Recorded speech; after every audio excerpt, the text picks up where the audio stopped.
Hey, scrappy people. Tracy Reed here today, coming at you with a life crafted page using the Sundrenched collection from Cocoa Daisy.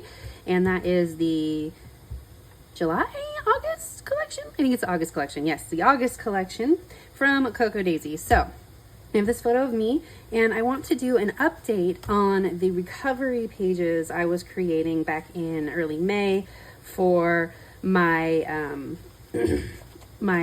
autoimmune condition. So if you remember, these were the pages that I created. I think it was from the garden collection was what it was called. So I have the Thursday page, which was the day I had my procedure.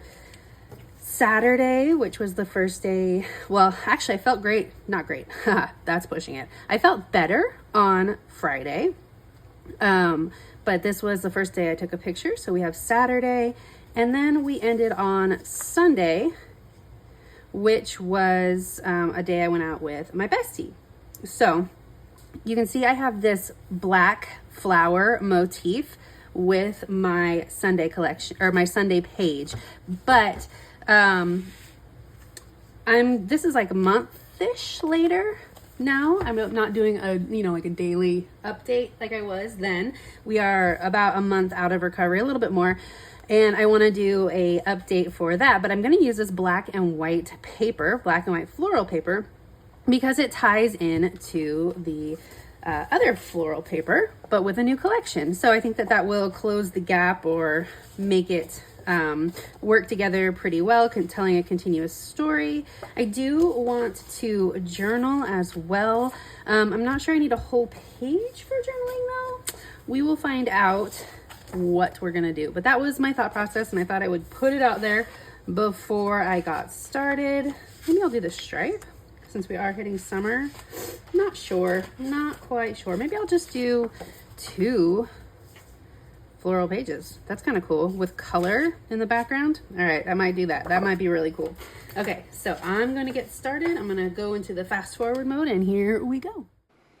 I'm really loving this series because I think it's important to document things like this, not because like I want to remember this era of my life forever, but I noticed myself the other day being really frustrated with some symptoms that I would have considered mild at the height of this. Like, I would have been so grateful for the things that were frustrating me the other day. So this, looking back at the pages that I created before compared to the one that I'm making now, is really eye-opening and helps me keep things in perspective. So I'm going to use these black and white papers, like I said, and I was just trimming them down and seeing how I wanted them to go together. They're obviously going in a life crafted album, so they are going to be separated, so the pattern doesn't have to match up perfectly in the middle, but I was just seeing what looked best.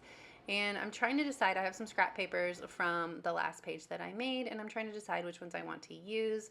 I'm going to matte my photo in this watercolor paper because it's nice and colorful and will stand out from that background paper better than like that if I use the newsprint from the other paper.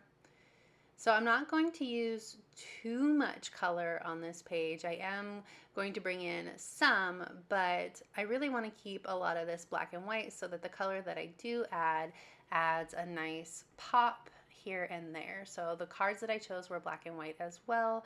And then the photo that I'm going to use is obviously in color, and that's going to be like the majority of the color that I use until you'll see until I decide, no, we're gonna abandon that route completely and we're just gonna bring in a little bit more color. And I actually think that when I change and adapt my plan a little bit, it actually makes the page so much better, and you will see that here in just a second. Well, in about 5 minutes when I finish this page.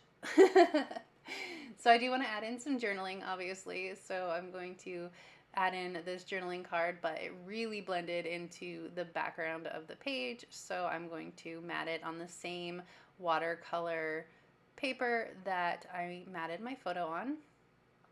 That way it stands out and doesn't blend in too much. And I offset the composition of this page just slightly so that I wouldn't cut through any of those words on that journaling card. So it is a little bit farther to the left than centered. And so that makes it so that the journaling card goes right along the edge of the page, but the photo will have some room on the edge, so you can see. It's not quite centered, and I think that is nice and like unexpected, I think. Sometimes throwing in some unexpected things about the composition makes the page a little bit more interesting. So I am going to bring in a few of these colorful rub-ons. Now, I don't really bring in too many because what I really wanted was some really subtle florals, but there weren't a lot of like just the stems and things that I could use from that page. Like there just weren't a lot of colorful ones or a lot of black and white ones. First thing first though, I'm going to take these watercolor stickers from the clear sticker sheet from the memory keeping stickers, and I'm going to put them top and bottom on the journaling card, and then up in that corner bring in a little bit of that color that I was talking about. And then I'm going to add in a couple of these black word bits to re-emphasize that black centered card as well. So there were a couple here that really worked for this theme, the art of resting, and this one says slow down. It's really easy for me to want to, well, as the card says, back to the normal routine we go, but I'm not back to normal yet. I am infinitely better than I was a month ago, but I'm not normal. I'm not full steam ahead yet.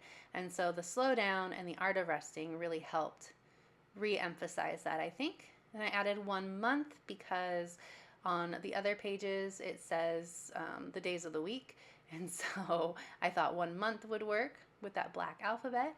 Now I'm adding in a couple of these glittery stickers from the Creative Kit. I love the glitter stickers. They are super bright, so they add those nice little pops of color.